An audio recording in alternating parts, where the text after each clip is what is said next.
The Golden Age of Rapture. Beginning in 1952, this is a period of rapid economic growth and potential. For Ryan, this comes in the form of real estate, of fish future markets, and he's doing well. For Fontaine, to say he's doing well would be an understatement. When we last saw him, he was cutting the ribbon on his biggest charity program yet, Fontaine's Home for the Poor. It does well for his public reception. He's still viewed as rough around the edges, but it's hard to fault the fella when he's doing right by his community. If only people knew the intent behind the alms. Fontaine was inspired. He watched from the sidelines as a woman with no real power grew to command an army of her own. Men, women, families, all united under a sacrament of solidarity, ready to fight for their Commonwealth saint, until Ryan clipped her wings and cast her away. Through Sophia Lamb, Fontaine saw the power of empathy, but he did not feel its pull. While Sophia earned the love of her fellow man through community work, the grifter seeks to buy it. It's a brilliant tactic. People are quick to look the other way when offered a place to live and food for their children. Fontaine's upstart has an effect on Rapture's economy in a variety of ways. We already know that plasmids are flying off the shelves. It should also be said that Fontaine Futuristic's other products are booming as well, and the mom and pops are struggling to compete. Many are approaching that downward slope towards bankruptcy, which leads their owners to Andrew Ryan's doorstep. Gregory, don't come whining to me about market forces, and don't expect me to punish citizens for showing a little initiative.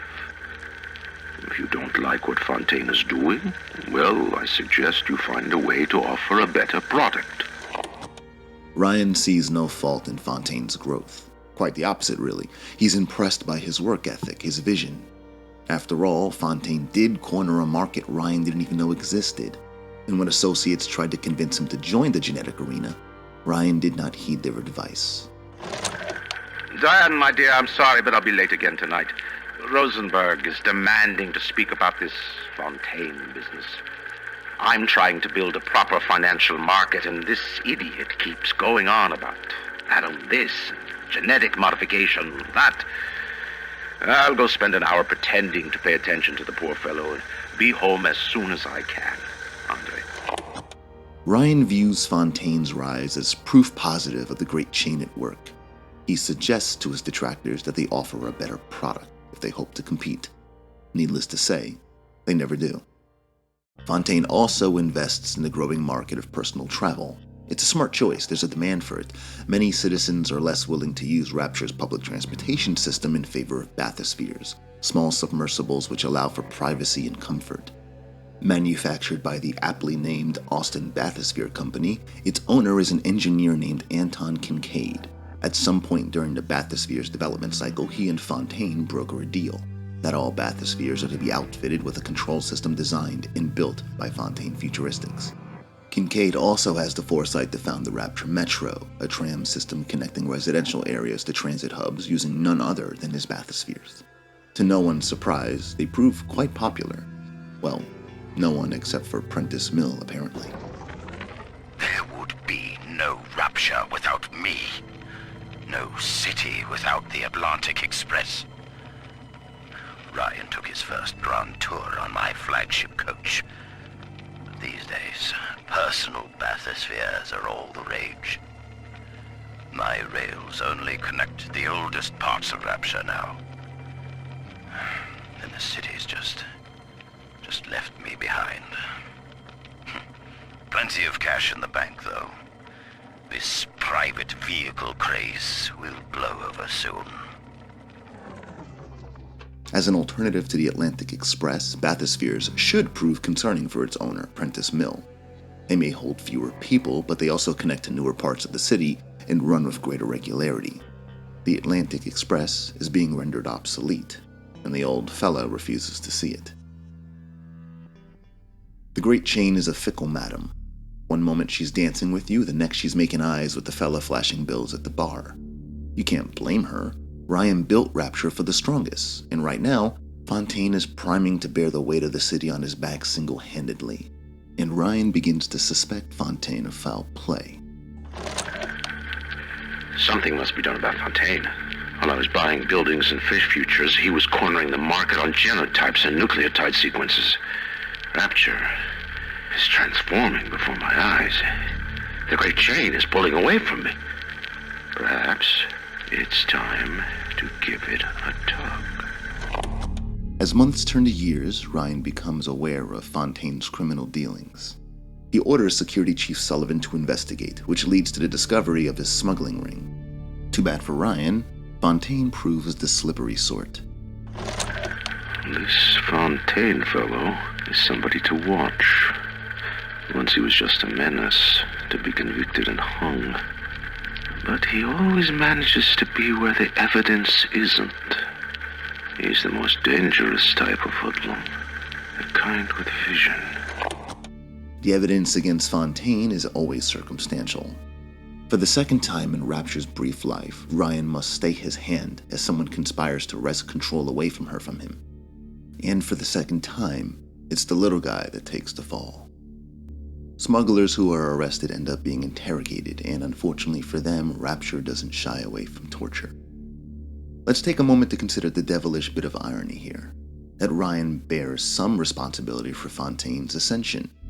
After all, Rapture's isolationism inadvertently kick-started the black market. Fontaine's an opportunist, driven by vision, but more than that, he's adaptive, calculating. He wants what Ryan has, and has the cunning to take it. He adopts ideas from the Sophia Lamb playbook and presents himself as the caring alternative to Ryan's apathy. Yet, unlike her, Fontaine places the might of the almighty dollar above all else. So he and Ryan kind of act as foils, if you think about it, as two sides of the same coin, beholden to the same authority, but not the same principles. No matter how much vitriol Ryan feels for Fontaine, he also does respect him. Fontaine's men, on the other hand, fear him. When considering the works of Andrew Ryan and Frank Fontaine, it's easy to forget your average Joe and Jane. In the shadow of gods, the best a man can hope for is a chance, but in Rapture, those only come in extra slim, which is why many folk fall into criminal dealings with Fontaine. We all come down here. Figured we'd all be part of Ryan's great chain.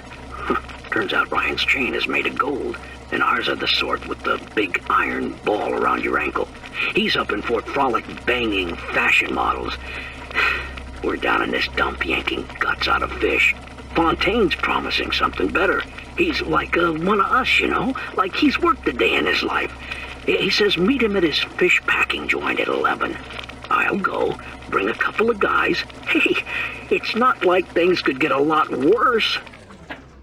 Fontaine promises big. Peach Wilkins, along with many others, are blighted by big dreams, so they take their chances with him.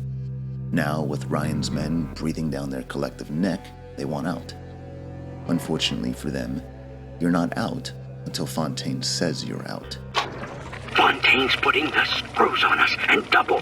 He's squeezing us out of 80 points of our cut with the threat of turning us into Ryan if we don't play ball.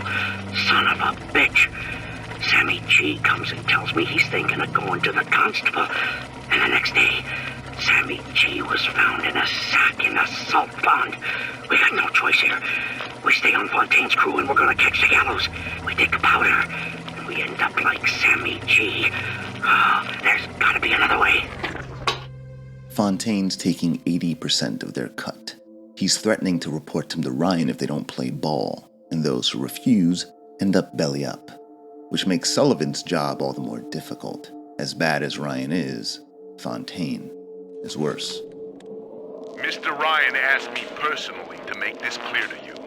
You give us Fontaine and this whole filthy ring of his, and you'll be knocking back pints up at the Fighting McDonough's. But if you prefer to play the mule, we'll treat you like a mule. Give him a taste, Patrick. What's that? Change of heart, Timmy? Timmy! Ready to talk now? Go on, Sullivan. Go on and do your dirty. Whatever Ryan thinks he can do to me, Fontaine can do double! The smugglers rather endure torture than come clean about Fontaine. Ryan, the constabulary, the system, they're all limited by the rules. Fontaine, on the other hand, the rules don't apply to him. The only way for Ryan to beat a man like him is to be like him, without principles, which Ryan just cannot do. He, instead, chooses a compromise. The death penalty and Rapture. Council's in an uproar. Riots in the streets, they say. But this is the time for leadership. Action must be taken against the smugglers. Any contact with the surface exposes Rapture to the very parasites we fled from. A few stretched necks or a small price to pay for our deals. Ryan chooses to compromise his principles by employing the death penalty for the crime of smuggling. The Rapture Central Council argues against this decision. The magnate is deaf to their concerns, caring only for the safety of the city. The council responds with the proverbial at what cost. While they may have the majority vote, at the end of the day, it's Ryan's face that overlooks Rapture. And so the necktie party becomes the social event of the season. Ryan also restricts travel to certain areas in Rapture. He encodes the security and infrastructure systems to only respond to his genetic signature. But, as Pablo Navarro will one day muse, the boys in Ryan's lab can make it hack-proof.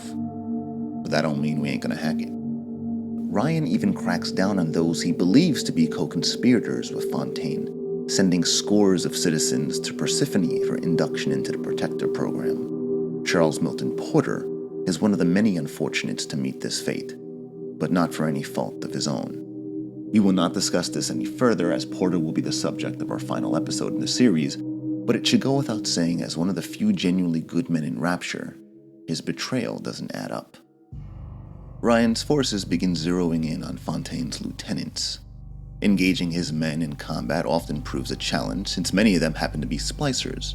On more than one occasion, Ryan's forces are completely overwhelmed by them, their Tommy guns paling in comparison to incinerate an old man Winter. Fontaine knew our blokes were coming. We were done over. Them splicers come screaming out the woodwork, burping fire, spitting ice. Demons out of the Bible they were. I've never seen nothing like it. It wasn't a business he was building. It was an army. Fontaine is building an army of not just hired guns, but splicers. As a result, those closest to Ryan, such as Sullivan and Bill McDonough, urged the magnate to impose regulations on plasmids. They have seen the horrors of splicing firsthand, in how addiction has destroyed their relationship with loved ones, and in the sheer lethality of their powers. Ryan does not want to regulate plasmids, claiming doing so would violate the city's ideologies, ignoring the fact that he already violated them when he instituted capital punishment. In his mind, the splicers are just the growing pains of a new market. Sullivan counter-argues that if more people use plasmids, then the constabulary will also have to start splicing in order to keep up. It's an arms race. Sullivan's logic is sound, but Ryan refuses to budge. To put them at ease, he agrees to restrict sales of some plasmids. However, as we'll come to see, Ryan's word is not something to take to heart. While it's easy and frankly kind of funny to envision Ryan demanding Fontaine's head the way J. Jonah Jameson demands pictures of Spider-Man, the magnate actually does have a life outside of the office, one that he shares with Diane McClintock. Once a modest cigarette girl, her time as Ryan's main squeeze has left her putting on airs, which alienates her from many of their friends. The woman is an echo chamber in heels, regurgitating Ryan's ideals without fully comprehending them. Despite her flaws, she supports him and is a loyal partner. Ryan, on the other hand, is not. At some point in time, he begins romancing Jasmine Jolene, Eden's Garden's premier exotic dancer. They develop a relationship in secret, and Ryan grows so fond of her that he upgrades her from a modest apartment in Artemis Suites to the luxurious lodgings of Olympus Heights, Rapture's upper-class district. Their tryst lasts until sometime during 1956, when Miss Jolene learns that she is eating for two. Scared of Ryan's response to her pregnancy, Jasmine seeks advice from a friend, Anna Culpepper, who is a well-known musician and a member of the Rapture Council. In the wake of Ryan's decision to implement the death penalty, Culpepper views him as a tyrant and convinces Jasmine that having Ryan's child would be a terrible idea. Jasmine instead decides to put an end to their relationship, and ultimately ends up selling the fertilized egg to none other than Tenenbaum. As it turns out, Ryan's secret relationship with Jasmine isn't so secret after all. Fontaine had surveillance devices planted in her rooms. He knows about the pregnancy. He also knows about Rapture's security and infrastructure systems being keyed to Ryan's genetic signature, meaning Fontaine might be able to use the embryo to bypass Ryan's defenses. As such, he arranges for Tenenbaum to make an offer. In a desire to be free of her financial woes, Jasmine Jolene agrees to sell the embryo without consulting Ryan. Suchong and Fontaine discuss the possibility of creating a man out of that soup. A man conditioned to obey. No, not a man. A slave. Suchong and Tenenbaum are put in charge of the project, codenamed Project WYK. However, Tenenbaum's contribution to it stops at acquiring the embryo. It seems amidst all this dark science, she's finding it harder and harder to ignore her newborn conscience. As she should. She has a lot to feel guilty for. For one, the gatherers. But there's also Adam. As it turns out, consistent plasmid users are becoming addicted to the substance, and long-term use is deteriorating their bodies and minds beyond repair. Adam's sickness, as Tenenbaum calls it, manifests in a variety of ways, from lesions to tumors to even insanity and death. Tenenbaum rightfully feels complicit. After all, she recognized the addictive qualities of plasmids, but didn't protest their production. Now that the train is in motion, Fontaine is not inclined to stop, and Tenenbaum has an albatross hanging from her neck, one that she can suffer the weight of no longer. Looks like things have gone busto between Fontaine and his little German beanpole. Why a guy like Fontaine would waste his time with that spooky crowd when he could be getting the gravy from any dish he chooses is beyond the understanding of this paparazzi. Tenenbaum decides to terminate her contract with Fontaine. The grifter takes the news better than one would expect, in that he doesn't have her killed, but the two have a falling out and cease communication entirely. Using the fertilized egg, Suchong ends up creating a test tube baby named Jack. He also develops an agent called Lot 111, which provides a little kick in the gene pool, accelerating the pace in which baby Jack ages. Advanced deployment, Lot 111, Dr. Suchong, client Fontaine Futuristics. Baby is now a year old, weighs 58 pounds, and possesses gross musculature of a fit 19-year-old. The results are disappointing, but within expected tolerances. Lot 111 works wonders. By age 1, little Jack wasn't so little anymore. On July 12, 1958, Suchong manages to imprint Jack with the trigger phrase, "Would you kindly?" a suggestive statement that forces the poor boy to obey every command, no matter how monstrous. Did you talk to your puppy? She's very pretty. Thank you, Papa Suchong. Break her neck for me. What? Break that sweet puppy's neck. No, please. Break that puppy's neck. Would you kindly? No. No. Very good.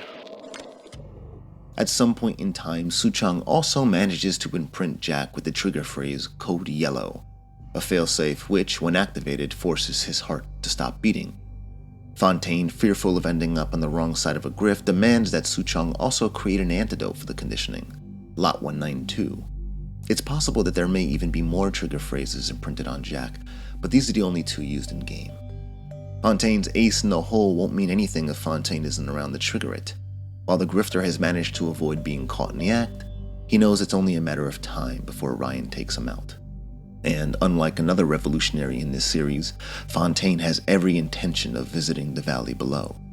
He begins to formulate Plan B, a last-ditch play that involves abandoning his Fontaine persona and being reborn as the only thing in Rapture more powerful than a capitalist, a revolutionary. He starts with the slogan, "Who is Atlas?" and plasters that slogan all throughout Rapture.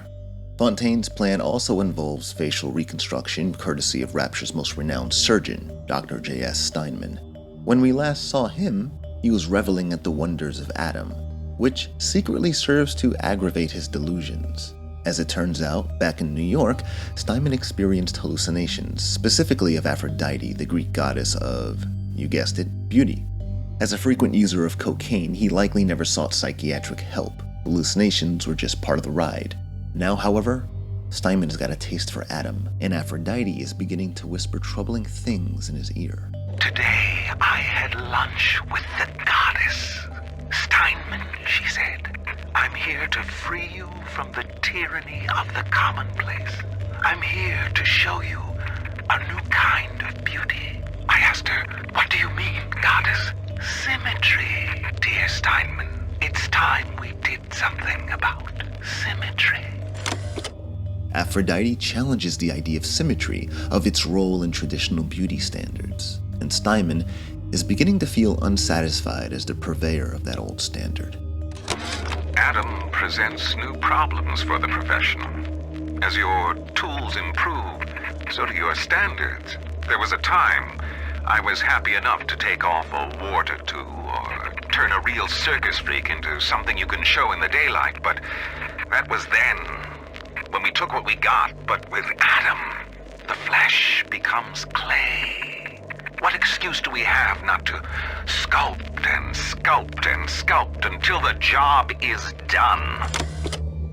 Steinman yearns to express himself through abstract reconfigurations of the flesh, and he does so on the cadavers of splicers he secretly purchases from the morgue.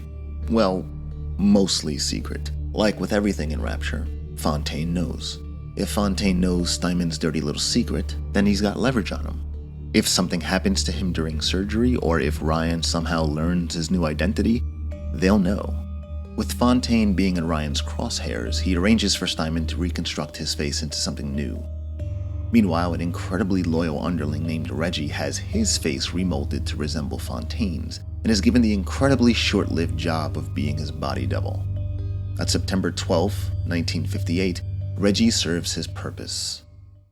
Fontaine goes out, as Bill McDonough puts it, like John Bloody Wayne. He's reportedly killed in a hail of gunfire. Those of his men who survived the firefight are rounded up and imprisoned in Fontaine's department store, which is sunk and disconnected from the rest of Rapture on November 22, 1958. Meanwhile, the real Fontaine slips through the cracks and adopts his new persona, Atlas. He bides his time, amassing a following of loyal supporters from Fontaine's poorhouses and playing the role of proletariat freedom fighter. Inflecting a thick Irish lilt, he goes on to stir discontent and outrage amongst the poorer citizens, setting the stage for the bloodshed to come. The time has come, brothers and sisters. Did you want to keep climbing Andrew Ryan's ladder? Just to watch him knock it down as you're reaching the top? The cards are stacked. What's a bunch of fine words if there ain't deeds to back them up? Rapture was supposed to be different. But the only thing that separates it from the slums of New York or Glasgow or about 1 million gallons of salt water. Ryan sent a clear message when he had Frank Fontaine put down. It's time all you learned your place. I tell you what, Ryan. Message received. Loud and clear. And here's what the people of Rapture have to say to you. If you won't give us what we want, we're more than happy to come and take it. In the wake of Fontaine's demise, Ryan moves to do what many consider to be anathema to Rapture's philosophy. He nationalizes Fontaine Futuristics. Ryan nationalized Fontaine Futuristics. He owns it now, lock, stock and barrel. For the good of the city, he says. He'll break it up in due time, he says. I've resigned from the council and lodged me letter of protest, but that's just pissing in the wind. It'll be war, I say, unless somebody stops Ryan, and right fast. Despite criticism and accusations of hypocrisy, Ryan absorbs Fontaine Futuristics and many of Fontaine's other businesses into Ryan Industries. The magnate claims that it'll only be temporary, that he'll eventually break up the monopoly. But the value of Ryan's word isn't what it used to be. As a result, Bill McDonough resides from the council in protest. With no competition to stand in Ryan's way, God is once again in his heaven, and all is right in the world. This facility belongs to the city now, to Ryan Industries, at least until the rioting subsides. While it is unfortunate that such measures had to be taken, I must admit, it is gratifying to see this building condemned. Fontaine is gone, Lamb is gone, or close enough. I am alone at last, alone with my city. Fontaine and Lamb are gone. Ryan breathes a sigh of relief. Of course, it's not to last. Every storm has a calm, and every end has an eve. Eager to continue the plasmid business, Ryan offers to let Suchong continue his work as an official employee of Ryan Industries. While he initially plays hard to get, Suchong concedes when the offer takes on a less amicable form. When Ryan take over Fontaine Futuristics, scene of a terrible violence. Splicers burning each other to bits. Lucky ones not killed, sent to department store prison instead. Suchong think he dead man too. But then, Ryan comes to Suchong and says, Suchong want to be buried in filthy store, or Suchong want to make a good salary, work for Ryan? How much salary, asks Suchong. This, Ryan find very funny. Suchong is provided an ultimatum. Work for Ryan or be left to rot in Fontaine's department store. Unsurprisingly, he chooses the former. Ryan goes on to shut down the Little Sisters orphanages. However, he quickly recognizes the necessity of the girls as atom factories. Now aware of what goes into the production of plasmids, you would think Ryan might reconsider the entire pursuit. Even the most rapacious of men would be given pause at the sight of these piteous creatures, but then again, this is why Rapture exists. Science unbound. If Ryan suffers a crisis of conscience, it's a short-lived crisis.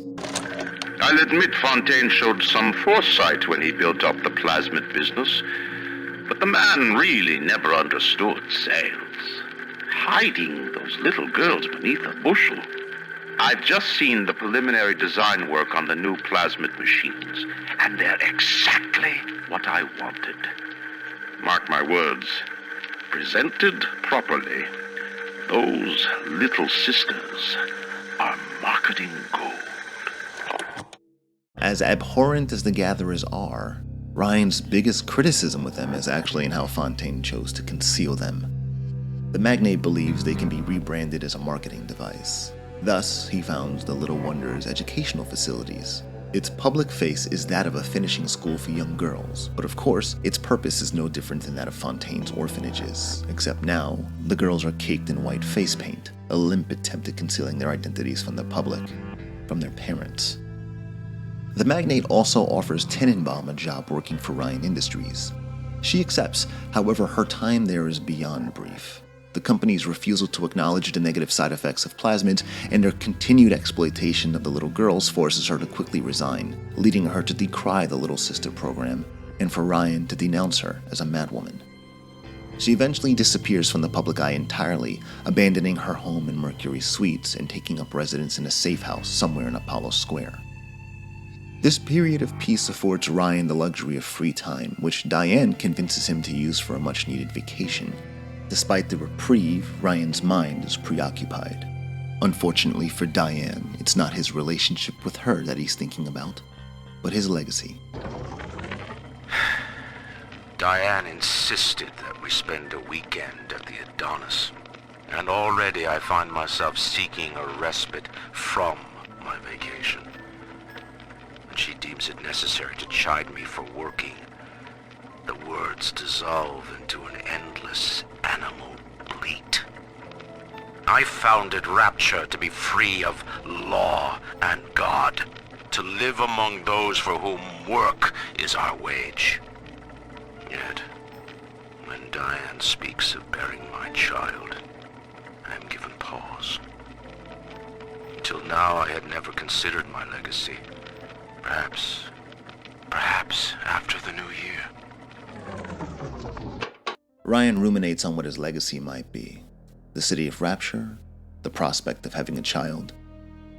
Unbeknownst to him, Atlas is laying claim to both. The revolutionary eventually emerges, making his move for control over Rapture with an army of splicers by his side.